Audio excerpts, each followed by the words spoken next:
Samahan niyo muna ako sa biyahe. Pag-usapan natin ngayon yung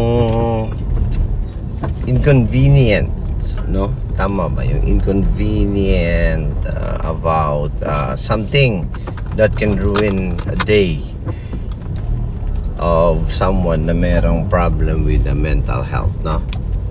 So ano nga ba yun? To be specific, one of the things na pwede makasira ng araw ng isang tao with my mental health is tandadada yung pagpapalit ng sasakyan, yung lipat ka ng gamit, isa, alam mo yun, pag may coding, lipat mo gamit, pag dalawa yung sasakyan mo, no?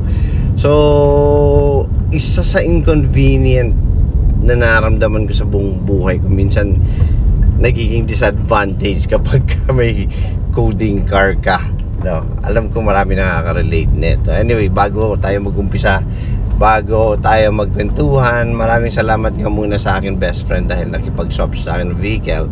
And actually sila rin yung kasama namin na nagpunta sa Clarka for the Dinosaur Island, ganun. So ayun, maraming salamat. So ayun, let's go to the topic. Good morning sa inyong lahat. My name is San Yazu and I have been diagnosed with anxiety and depression at the age of 42. Tanda ko na, no? Grabe. Ayun, ang pag-usapan natin, sobrang inconvenient yung, alam mo ba, yung pag-shift ng vehicle. Sometimes actually yun yung nakakainis na part, no, sa isang may mental health, yung lipat gamit dito, lipat gamit doon. Alam mo ba kung bakit? Ang tao kasing may mental health problem, ano yan eh, galit sa makalat, pero burara, makalat, makalimutin. So yun ang isa sa mga problema pag nagko-coding. Actually isa sa mga na-encounter ko dati, kasi when I was still working, ang ginagamit kong sasakyan yung company car. Tapos itong Vios naman, ito yung ginagamit naman ni Mrs., no? Sa sasakyan niya everyday. Pero ito kasi ang coding niya is Monday. Yung sasakyan ko dati is, ang coding niya is Tuesday. So every Tuesday nililipat ko yung mga gamit ko dito sa Vios. Tapos gito yung ginagamit kong sasakyan every Tuesday. So alam mo naman yung trabaho namin, nasa field work kami most of the time. Tapos alam mo ba, ang mga gamit ko ay hindi lang basta simpleng bag, simpleng laptop bag, hindi lang basta ganun. Meron pa akong mga presentation materials, may mga sample tires pa, may mga kung ano-anong baterya at everything, no? So sobrang nakaka-hassle sa akin yung mga ganung bagay. Totoo. So isang beses kwentuhan ko kayo kung bakit nakaka-inconvenient yung mga ganung bagay. Bukod sa, syempre yung adjustment mo sa vehicle, yung lalagyan ng mga cup holders, saan mo ilalagay yung kape mo, minsan yung baso mo nandun pa nakakalat sa isa, yung sasakyan lipat sa isa. Isang beses ganito ang nangyari sa akin. So naglipat na ako ng sasakyan. Pagkalipat ko ng sasakyan, guess what? Sa sobrang inconvenient ko yung lalagyan ng cup holder ko or baso ko, naglipat ako, naiwan dun sa isa. Tapos ang loading ng RFID naman, hindi ko naman natansya. Ang na-load pala itong sa Vios. Binalik ko na, actually Wednesday na yun, ginamit ko na yung sasakyan na isa. Ang nangyari, putik na yun, wala palang load yung RFID nung Swift na company car dati. Tapos pinahara ako sa NLEX, pinahara ako sa SLEX, no, sa may sukat.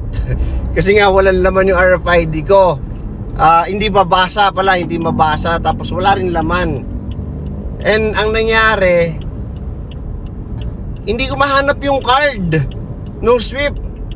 So, yung card pala ng Swift, ng RFID ng card ng Swift, nandito sa Vios.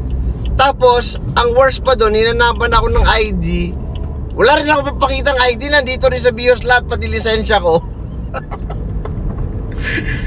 Totoo, putik na yan, hindi na bad trip na ako. Tapos sabi sir, loadan, kailangan lang naman na kailangan lang ninyong bayaran na lang yung ano, yung 50 pesos yata, 53 pesos, 58 pesos na ang tawag doon, yung payment doon sa toll gate, toll fee.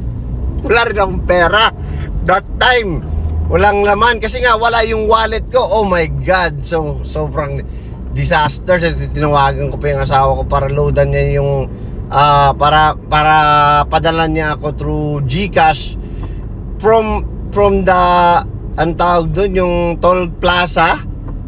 Naglakad pa ako papunta ron sa tindahan kung saan may GCash. Nagpa-encash, binayaran ko yung toll gate. My God! Nangyari na ba sa'yo yung ganun bagay? Grabe yung araw na yun. Wala yung card nung sasakyan. Tapos nung sinek ang ID ko, wala akong ID, wala akong lisensya. Tapos babayaran ko na lang, wala akong pera na dun sa wallet ko, nandito na iwan lahat sa BIOS. Wow, how inconvenient yung ano na yun. Bukod sung alam mo, yung pag-transfer, yun kasi yung problema yung time na naglilipat ka ng gamit from BIOS to Swift nung time na yun, dahil Wednesday na, hindi na coding, irritable ka na naiinis ka dun sa hassle na yung sa hassle ng paglilipat ng gamit na yun. Kung may mental health problem ka, mabilis ka kasi mairita, wala ka masyadong pasensya. That time hindi pa ako nagme-medication, so wala talaga akong pasensya, kaya tuloy, ayun, ako ang nahirapan, ako yung, alam mo yun, ako yung nagka-problema sa araw na yun. Kaya yun nga, iwasan natin yung mga gano'n, mga noise or mga feeling ninyo na meron kay abnormal behavior. Napacheck nyo na yan kasi nga magsasuffer tayo sa everyday life natin kapag hindi natin nakokontrol yung mga bagay-bagay, kagaya ng mga ganong instances, yung mabilis na mairita sa paglipat-lipat ng mga bagay-bagay first thing in the morning.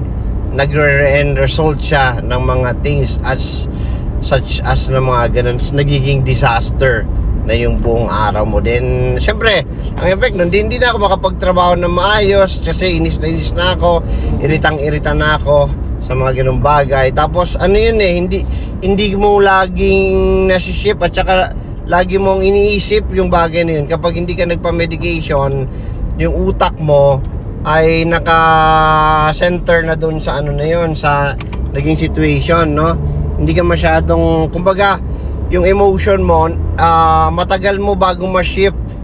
So inis na inis ka, tas bine-blame mo yung, instead of blaming yourself or your mind, bine-blame mo ngayon kung sino man yung taong na involved doon sa nangyari sitwasyon. Maaaring mag-away pa kayong mag-asawa regarding doon sa situation na yun. So yun, iwasan natin. One way of preventing it to happen is through medication. Once na may medication ka, start ka na medication, hindi mo masyado dinidibdib yung mga ganung bagay, so mas madali kang maka-move on, ika nga, sa mga irritableng sitwasyon na ganun. So I hope